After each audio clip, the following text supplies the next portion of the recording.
Hi, this is Beth with 1 Minute Sewing. We're finishing up this knit collar.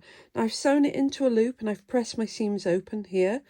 And I'm going to match my quarters that I marked up with the quarters on the shirt. So the centre back is where the seam is. And I'm going to match this up and pin it. And then I'm going to pin to my other quarters. And you want to make sure it's not twisted. It goes on flat. So there we go. This centre front. And then I'm going to take it to my sewing machine. I'm going to sew it on, and I'm going to make sure I use a stretch stitch, because if you use a straight stitch here, when you try and put it on, it's going to break and it's going to be too tight to get over your neck. So a zigzag or a lightning stitch. So I'm going to pin it on, and it's not going to match up. The collar will be shorter than the shirt, and that's how it's meant to be, so it snugs down. So once you've sewn it, then you want to press it with a hot iron with plenty of steam.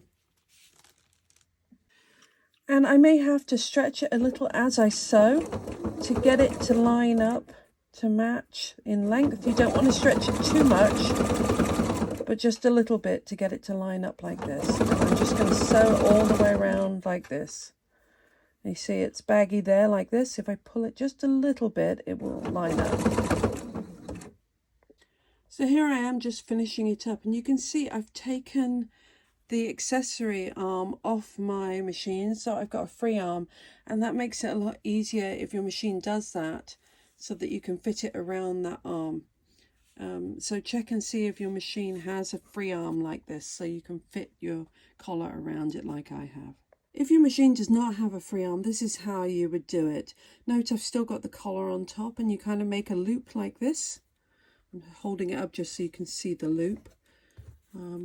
But you're going to want to rearrange the fabric and make sure you're not sewing over pleats. It's just a little bit more difficult, but it's totally doable. So let me show you there. See if I can do it with one hand. Remember, you don't want to stretch knits too much, just a little bit, just enough to get the two pieces to line up. And then I'm going to take my pin out and finish it up.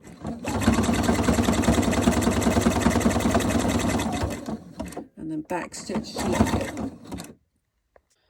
So here I've pressed it with my iron. You can see it's lying nice and flat. And if you wanted to top stitch it at this point really close to this edge, that would be good. Use a stretch stitch like a twin needle or a zigzag or a lightning stitch. And that's your collar.